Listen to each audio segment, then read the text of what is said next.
The day she arrived in that quiet little town, the air felt different. The roads were lined with trees whose leaves swayed softly in the breeze, and the sound of children laughing somewhere in the distance made the place feel almost too peaceful. She wasn't there for peace, though. She had a purpose, a clear, professional one. Her company had assigned her to evaluate a local man's project proposal. That man happened to be a single father, someone people spoke of in two completely opposite ways. Some said he was dedicated and hard-working. Others said he was stubborn, impossible to please, and too proud to accept help. She came to find out which one was true. Her car stopped outside a small workshop built beside a modest house. There was dust on the windows, the kind that told stories of long days and hard work. As she stepped out, she adjusted her jacket, holding her file close. Her shoes crunched softly on the gravel path as she walked up to the door, already rehearsing what she'd say when she met him. She was supposed to stay neutral, objective and focused, but nothing could have prepared her for what she saw when the door opened. He stood there, tall, his hands slightly rough from labor. His shirt sleeves were rolled up and the smell of freshly cut wood lingered in the air. But what caught her attention wasn't him. It was the little girl hiding behind his leg, peeking out with wide, curious eyes. He smiled at the child and said gently, "It's all right, sweetheart." Then he looked up at the woman standing before him, his expression calm but distant. "You must be from the company."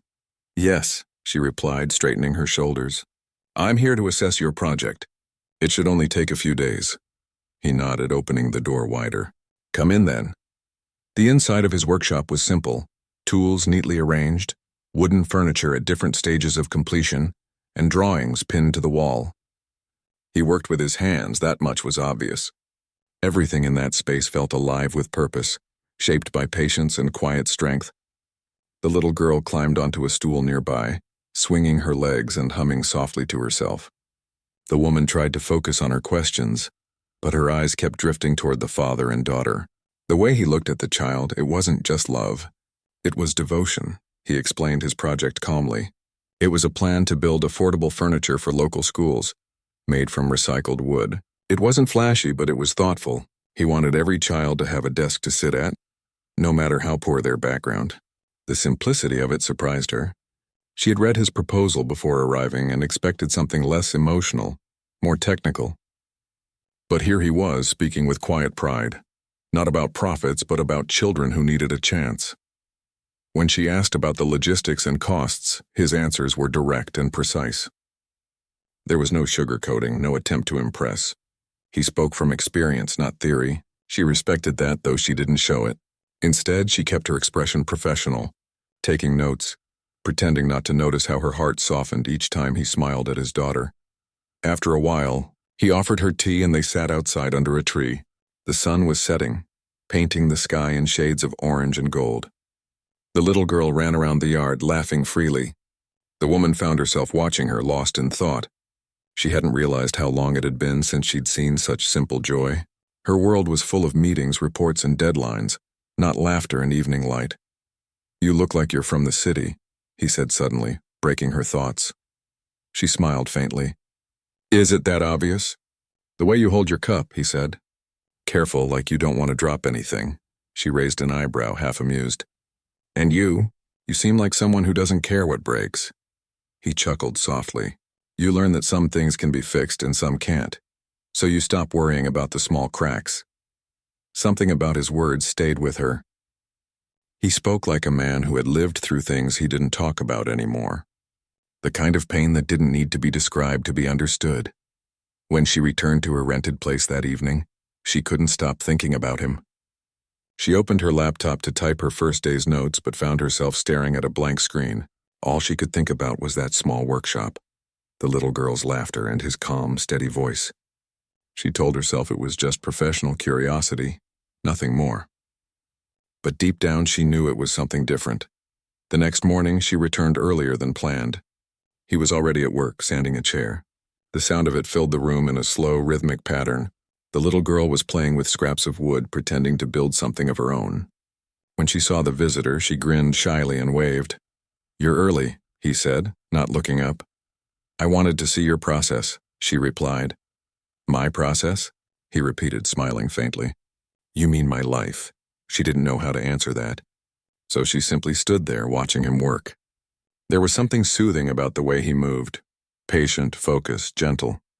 Every detail mattered to him. It wasn't just furniture he was shaping. It was stability, piece by piece. Later that day, she visited the school where some of his old work was being used. The children sat at desks he had built years ago. The wood was worn but strong. A teacher told her how he refused payment once when the school couldn't afford new tables. He said education mattered more than money, the teacher recalled. That line hit her harder than she expected. When she drove back, she saw him standing outside with his daughter, fixing the fence. The girl handed him nails one by one, proud to help. He looked up as she approached. "You didn't have to come back so soon," he said. "I like seeing how things work," she answered. He smiled. "Then you should stay for dinner. My daughter insists she's a great cook," the little girl giggled, holding up a bowl of half-peeled potatoes. The woman hesitated for a moment, then nodded. "All right, dinner it is." They cooked together in the small kitchen. It was messy but warm. The girl told her stories about her school, her favorite teacher, and how her father made her a swing last summer. Every word painted a picture of a life built on love and effort, not luxury. When they finally sat down to eat, she realized how comfortable she felt. It wasn't the kind of comfort that came from fancy settings. It was the comfort of being seen, of being part of something real. After dinner, they sat outside again, the night sky above them. The stars were brighter there than she had ever seen in the city. The man spoke quietly, almost as if to himself. "People think being a single parent makes you strong, but most days you just do what you have to, hoping it's enough." She looked at him, feeling a strange ache in her chest. "You're doing more than enough," she said softly. He turned to her, surprised by the sincerity in her tone. For a moment, neither of them spoke. The silence between them wasn't awkward. It was calm, the kind of silence that said more than words could. When she returned to her place that night, she finally began typing her notes. But instead of writing about numbers or project details, she found herself describing moments. The way his daughter laughed, the look in his eyes when he spoke about his dreams, and how his workshop felt more like a home than a business. She realized she wasn't just assessing a project anymore. She was witnessing a life, and it was changing how she saw her own. In the days that followed, she visited again and again. Officially, it was part of her job. Unofficially, it became something she looked forward to. Each visit revealed something new about him. His patience, his humor, his quiet sadness that lingered beneath the surface. The walls she had built around herself for years began to soften. What she didn't know was that he noticed it too. He saw the way her eyes lingered on small things, how she smiled at his daughter, how she looked at the world as if she was rediscovering it. He didn't say much, but he felt it. Something was shifting between them, something neither planned nor could control. And as she drove away one evening, watching his figure fade in the rearview mirror, she realized that the test she came to give was turning into something entirely different. She wasn't just there to judge his work anymore. Without meaning to, she was the one being tested by his kindness, his strength, and the quiet love that filled his little world. The next few days passed slowly but softly, as if the town itself had started to grow on her.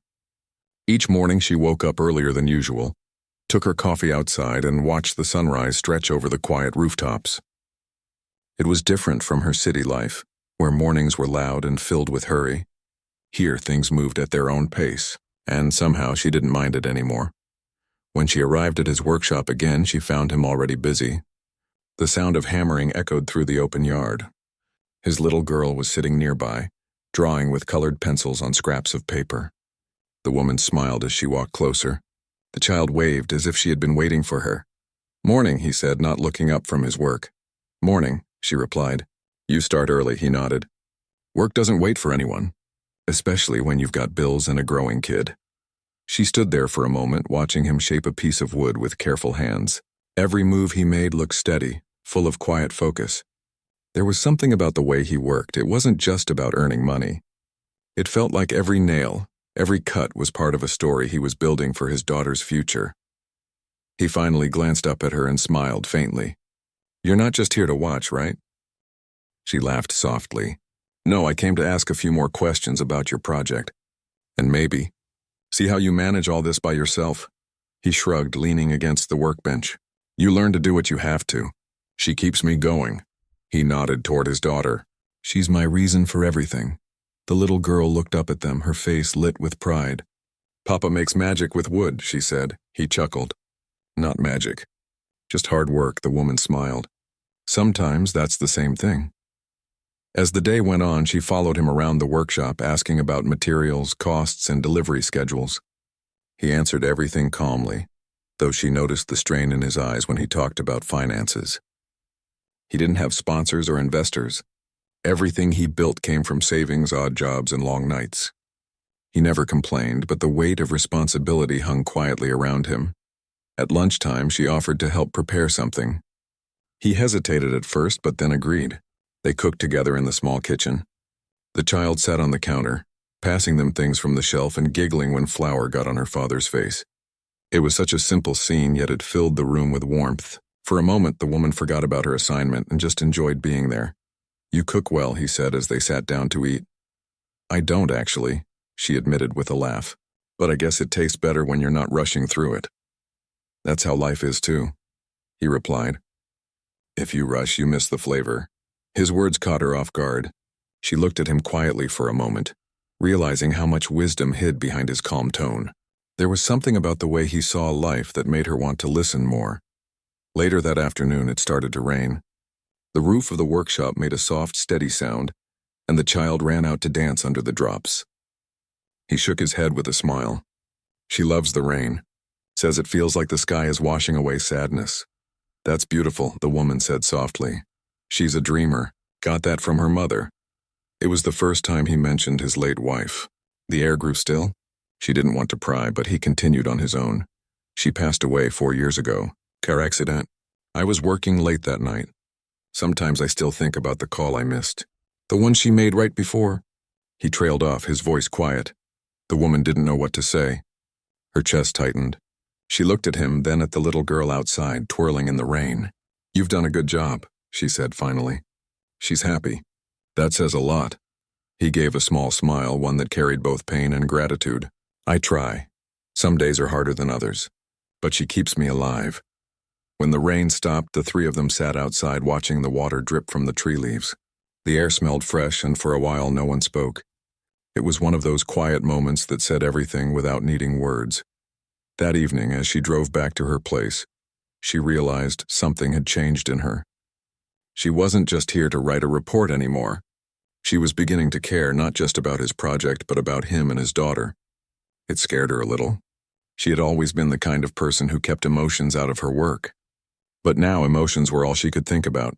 The next morning, she visited the town school again to talk with the principal about his project. The teachers spoke highly of him. One said, he never asks for anything in return. He just wants every kid to have a place to sit and learn. Not many people like him left anymore. Hearing that made her chest warm. She took a deep breath and decided to help him, not because it was her job, but because he deserved it. That evening, she stopped by his house again. The little girl ran up and hugged her legs, laughing. You came back. I told you I would, the woman said, kneeling to hug her back. He appeared from the doorway, wiping his hands on a cloth. You must really like my workshop, he teased lightly. Maybe I just like the company, she replied before she could stop herself. He looked surprised for a second, but smiled. They spent that evening reviewing his project plans together. She gave him small suggestions on how to make his proposal more appealing to investors. He listened carefully, occasionally cracking small jokes that made her laugh. The child sat nearby, drawing a picture of all three of them. When she showed it to them proudly, the woman's heart fluttered. She didn't know why the picture made her feel so emotional. As the night grew darker, the woman stood to leave. He walked her to her car. You don't have to keep coming here after hours, he said softly. I know, she replied. But I want to. He nodded, then said something she didn't expect. You remind me of who I used to be before life got hard. Always moving fast, always trying to stay in control. Maybe you came here for your work, but I think you needed this place too. His words left her speechless. For a long moment, she just stood there looking at him in the dim porch light. Then she said quietly, Maybe I did. When she got home that night, she couldn't sleep. She kept replaying his words in her head. He was right. She had come here to test him, to judge his project, But instead he was the one teaching her things she didn't know she needed to learn. Patience, simplicity, kindness. It made her see how disconnected she had become from the world, beyond her office walls. Over the next few days, she spent more time with him and his daughter. They shared meals, stories, and laughter. The little girl grew attached to her, always asking when she'd visit next. And though she tried to keep things professional, she knew deep down that a line had already been crossed, a gentle, quiet line between duty and emotion. One afternoon, while they worked together on a furniture piece, he said, "You know, you've changed the way I see people from the company. I thought they all cared only about numbers. And you've changed the way I see life outside the company," she replied. He smiled. "Then I guess we're even." They both laughed, and in that laughter was something unspoken, something real. It wasn't love, not yet, but it was trust. And that was the beginning of everything. One evening, as the sun dipped low behind the hills, he invited her to join them for a small community event. It was simple. A few families gathering, sharing food, children playing under hanging lights. She sat beside him, feeling oddly at home. People there treated her not as an outsider, but as one of their own. When the event ended and they walked back together, he said, "You fit here better than you think." She looked at him, smiling softly. "Maybe that's because I stopped trying to fit anywhere else." He looked at her, his expression warm but thoughtful. "Careful," he said quietly. "This town has a way of making people stay." She didn't answer. She just looked up at the stars and felt a strange peace settle inside her, a peace she hadn't known she was missing. For the first time in years, she didn't want to rush back to her city life. She didn't want to be the person who only measured worth in reports and numbers. She just wanted to breathe, to feel, and maybe to belong. What she didn't know was that the more time she spent there, the closer she was getting to a choice that would test both her heart and his. Because soon her professional duty and personal feelings would collide, and she'd have to decide which one truly mattered. Days turned into weeks, and what started as a short visit began to feel like something deeper. Every morning she found herself waking up with a sense of calm she hadn't felt in years. The city, her job, her endless deadlines, they all seemed so far away now. The small town had slowed her down, not in a bad way, but in the kind of way that makes you notice life again. The sound of birds in the morning, the smell of wood shavings from his workshop, and the laughter of his daughter, it all felt like healing. She told herself she was still there for work. She had to finish the report. She had to stay objective. But every time she walked into that workshop and saw him smile, she forgot about the report altogether. He wasn't just the man she was evaluating anymore.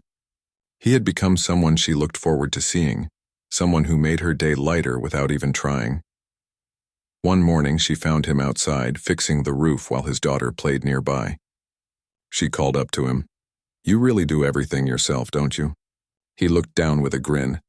"When you can't afford to hire anyone, you learn fast," she laughed. "You make it sound easy." "It's not," he said. "But I guess it's better than waiting for help that never comes." She felt that line deeply. He didn't say it with bitterness, just truth. There was no self-pity in his voice. He was a man who had accepted his struggles and learned to keep going anyway. She admired that more than she wanted to admit. After he climbed down, they sat together under the tree, drinking lemonade his daughter had made. The sun was warm and the air smelled of fresh grass. She asked him about his dreams, not for her report, but because she wanted to know. He looked thoughtful for a moment.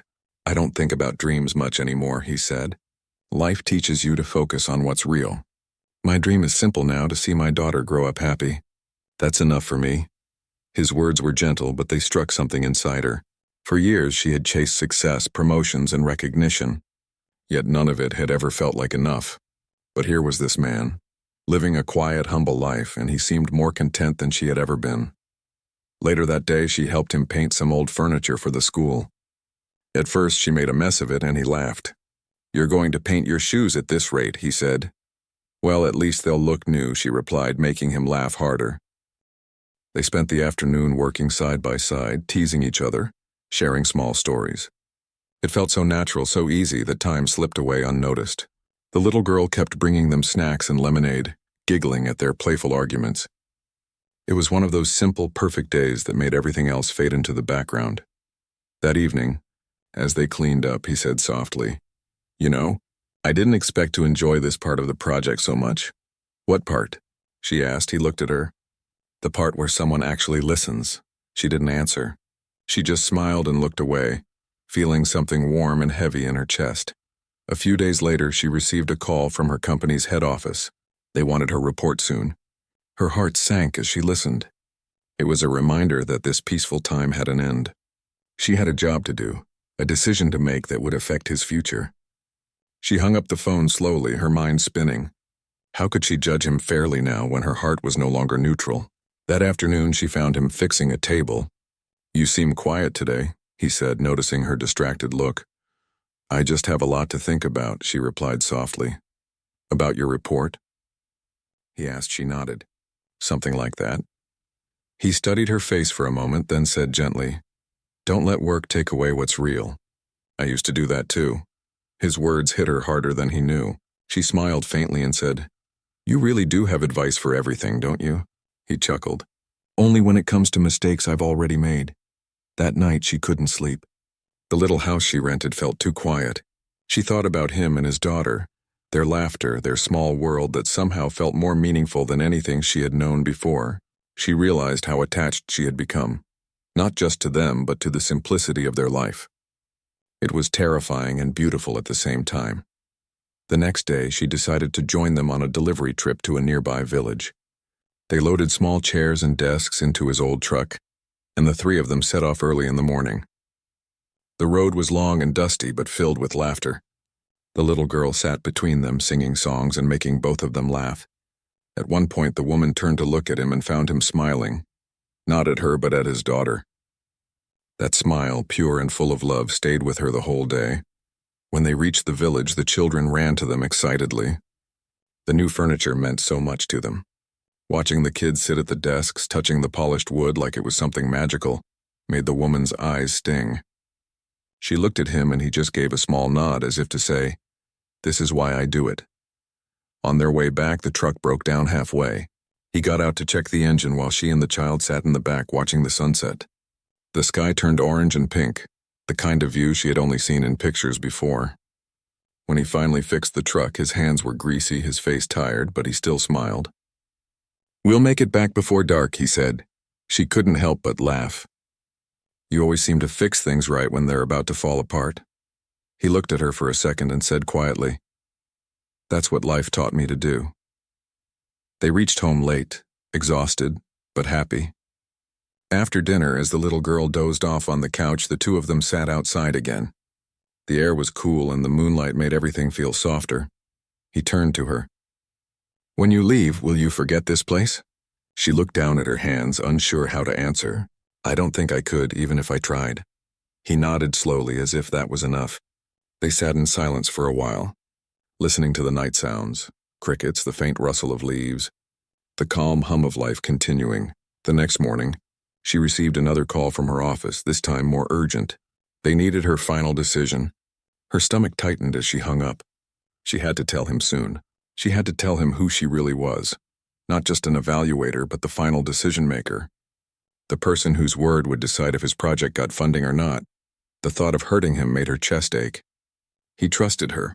He let her into his world, shared his struggles, his dreams, and she had kept this truth from him all along.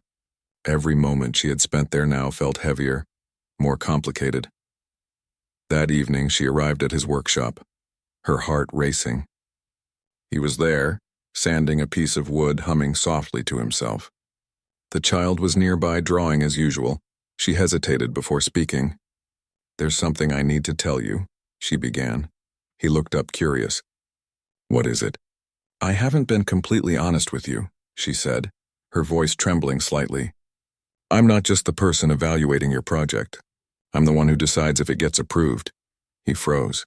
The smile faded from his face. "What do you mean?" "I mean," she continued, her throat tight, "my report isn't just part of the process. It's the final word. I came here to test your project, your methods. And you." For a moment, silence filled the air. The child looked up, sensing something was wrong. He stepped back, his expression unreadable. "So all this time, you were testing me?" "It wasn't like that," she said quickly. "At first, yes. But then he shook his head, his eyes full of hurt. I trusted you. I thought you cared because you wanted to, not because it was your job. I do care, she said softly. More than I should, but he didn't respond. He turned away, his hands tightening at his sides. The silence between them felt heavier than words. She wanted to explain, to tell him everything she felt, but the damage was done. That night she left his place, tears in her eyes. The town lights blurred as she drove away. She didn't know if she'd ever see him again. All she knew was that the man she came to test had ended up testing her heart instead. And she wasn't sure she had passed. When she woke up that morning, she knew it would be her last day in the small town. Her report was complete. Her suitcase was packed.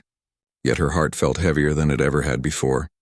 For days she had watched that man work in silence, his hands rough and his spirit tired, but his heart always full when he looked at his little girl. She came here to test him, to measure his honesty and ability for a project her company was about to fund.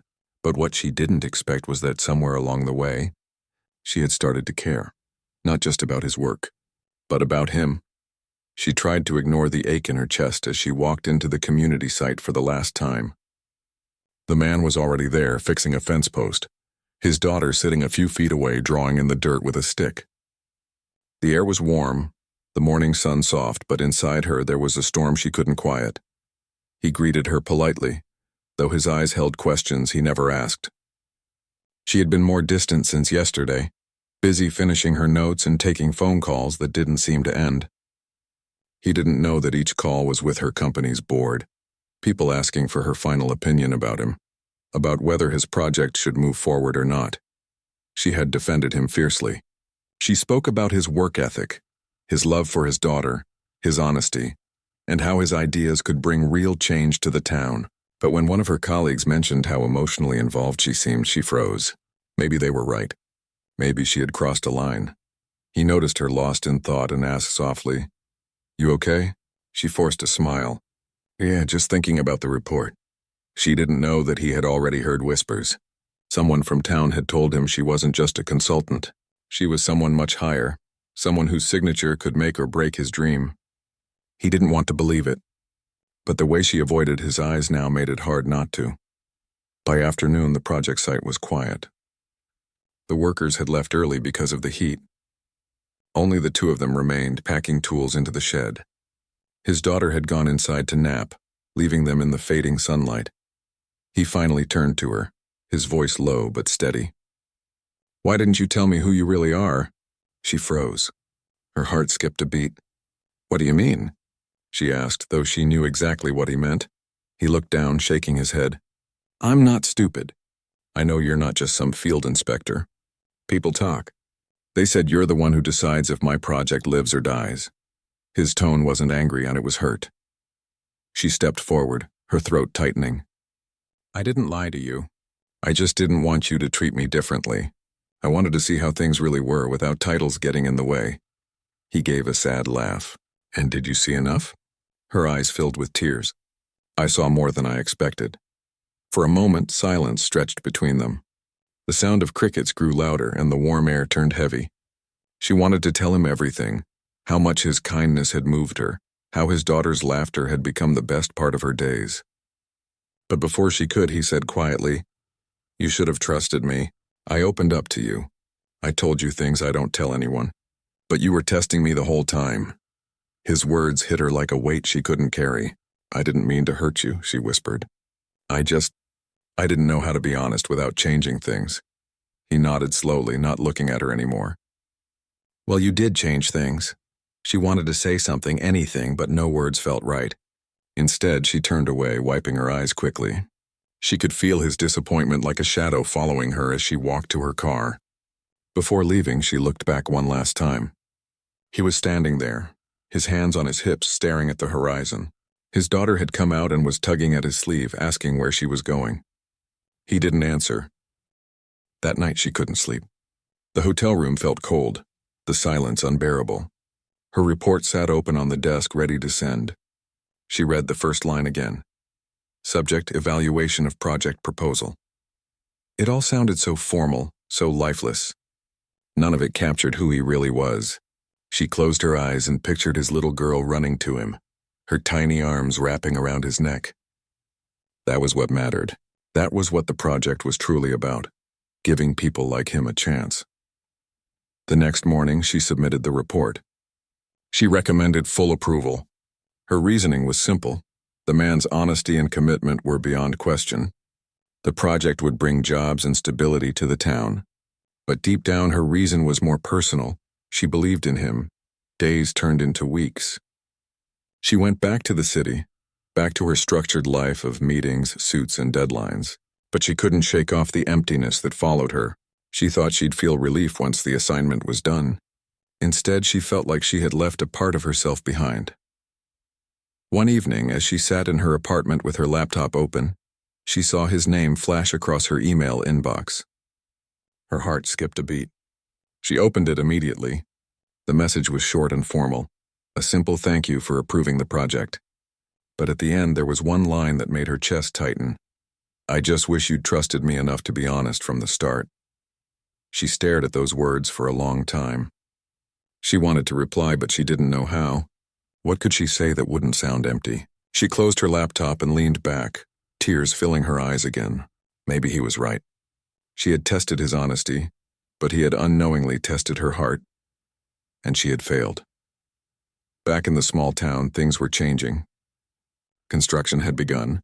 Workers filled the site again, and his daughter loved watching the machines move. Yet he felt a quiet void too.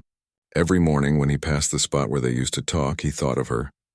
He told himself it was for the best. She belonged to a different world, one of offices and deadlines, not small towns and sawdust. But at night, when he tucked his daughter in, she would ask, "Will she come back?" He never knew what to say. As the project advanced, the company sent other inspectors to check progress. They were polite but distant. None of them stayed to talk or cared about the people behind the work. It made him realize how different she had been. She had listened. She had laughed with his daughter. She had cared. One afternoon, he found an old drawing his daughter had made, the three of them standing together near the site, holding hands. It broke something inside him. Maybe he had been too hard on her. Maybe she hadn't meant to deceive him. Maybe she had just been trying to protect something fragile, her own heart. In the city, she often walked by the park after work, watching parents play with their children. Each time she thought of him, how gentle he was, how much love he gave without asking for anything in return. She realized that while she had tested his patience, honesty, and work, he had tested her in ways no one else ever had. He made her question her priorities, her cold professionalism, her fear of connection. She began to see that her report wasn't the real test. Life was, and she had failed that one. But fate has its quiet ways. One evening, months later, she received a call from her company. They wanted her to visit the small town again, this time to review the completed project. Her heart raced. She didn't know if she was ready, but maybe this was her chance to make things right. She looked out of her window that night, the city lights blinking below. Somewhere far away, she knew he was still working hard, still raising his daughter, still believing in his dream. And maybe, just maybe, he was waiting, not for an apology, but for understanding. As she packed her bags again this time, she wasn't going there to test anyone. She was going there to tell the truth, about her heart, about what she learned, and about the man who changed the way she saw the world. When she arrived in the small town this time, the air felt familiar, yet different. The streets were the same quiet paths she had walked months ago. The workshop looked unchanged, and yet she carried with her a weight that had grown over time. She wasn't here to test anyone anymore. She was here because her heart demanded it. Months had passed since her first visit, since she had left abruptly, leaving behind questions and a half-finished trust. She wasn't sure what she would find or how he would react. She only knew she had to try. As she walked toward his workshop, she saw him outside working on a new batch of furniture. His daughter was nearby, helping to pass tools. They looked up at her at the same time, and the little girl's face lit up with joy. She ran toward her, calling her name. He smiled faintly but didn't move right away, studying her with careful eyes. "I didn't think you'd come back," he said softly when she finally approached. "I had to," she replied, her voice steady even as her heart raced. "I couldn't leave things the way they were." He nodded, a mixture of curiosity and caution in his expression. Then you're here for the project? She shook her head. I'm here for you, for us. For the truth. For a moment he said nothing. The sun was high, casting long shadows on the ground, and the workshop smelled of sawdust and paint. She could see the surprise in his eyes, the wariness, the hope. Slowly he gestured toward the tools. Well then, come help. They worked together quietly at first, each careful with their movements, each careful with their words. She realized that this silence was comfortable, not tense. After months of thinking, of remembering, of worrying about how he might feel, she found herself simply being there. No pretending, no reports, no evaluations, just the small, simple act of working alongside someone you care about. Later, when they took a break, she sat beside him under the shade of a tree. The little girl ran off to chase a butterfly, her laughter echoing across the yard. I've thought a lot about what happened, she said quietly. When I left, I wasn't honest.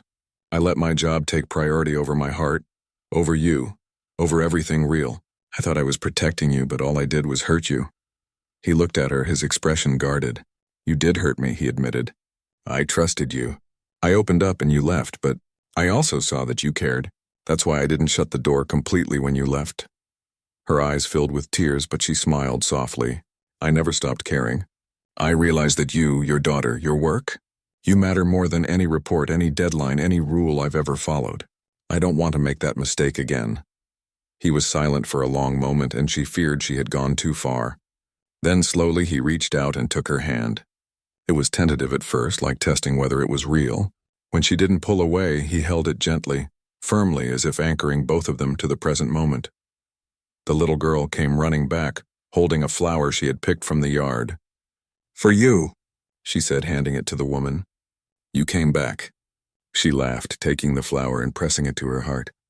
Yes, I came back. And I'm not leaving this time. Days passed, and they spent them in the quiet rhythm of life at the workshop. She helped with deliveries, painting, sanding, and assembling furniture. The little girl loved showing her the ropes, proudly pointing out how much she had learned. She watched the father and daughter interact, the small gestures, the jokes, the love that filled their world.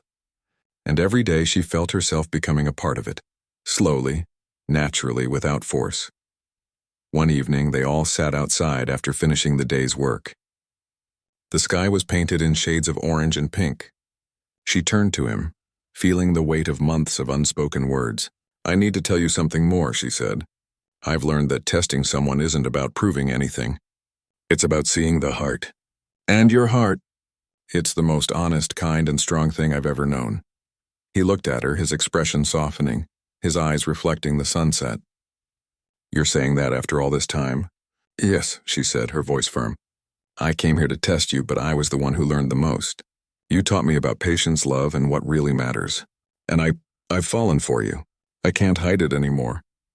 He was quiet, letting her words sink in. Then slowly he reached out and pulled her into an embrace. She rested her head on his shoulder, feeling the warmth she had longed for, feeling the weight of months of uncertainty lift.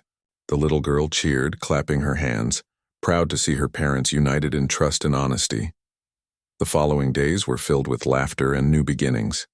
The project thrived, bringing opportunities to the town as planned. But the real success was the bond that had formed between them. She no longer saw him as just a subject of evaluation, nor did he see her as a visitor from the outside world. They were partners, friends, and slowly, something deeper. One rainy afternoon, she sat beside him in the workshop, listening to the droplets tap against the roof. She noticed how calm he had become, how gentle his voice was with his daughter, how steady his hands moved. She realized that the life he had built, full of hard work and love, was a lesson she would carry forever. I never imagined life could feel this. Simple yet full, she said quietly. He looked at her with a small smile. Sometimes the best things aren't complicated. You just need to open your heart enough to see them. She leaned her head on his shoulder, feeling the warmth and the safety she had sought unknowingly for months. The little girl leaned between them, creating a small circle of trust and love that felt unbreakable. As days turned into weeks, she began to make this town her home. Her job continued to exist in the city, but it no longer controlled her. She had learned that life wasn't about testing people or chasing deadlines. It was about connections, honesty, and the courage to let someone in. And in this small town, she had found all of that. One evening, they all sat under the stars, the workshop quiet and their hearts full. She looked at him and smiled. I came here to test you, but you've tested me instead. You've taught me what it means to truly trust, to truly care, and to open my heart. I won't ever forget that. He held her hand and kissed it gently. And I won't forget that you came back, that you chose honesty even when it was hard. You made all the difference. The little girl yawned and nestled between them. They sat in silence, listening to the soft night sounds, feeling a peace that had taken months to find. And in that moment, they knew that their hearts, once tested, had finally found a home. The project, the work, and the world outside still existed, but it didn't matter. Here, together, they had found the one thing that could not be measured or judged: love, trust, and family. From that day on, they faced life together, stronger for what they had endured and wiser for what they had learned. The woman no longer thought about testing anyone, and the man no longer worried about proving himself. They had found the balance between work, life, and love. And in that quiet town, amid sawdust, laughter, and small acts of kindness, they discovered that sometimes the most unexpected encounters could change your life forever. Their hearts, once wary and guarded, had finally opened to the truth: that love, honesty, and trust are the most valuable things anyone can ever share. And in that simple, beautiful world, they all thrived together,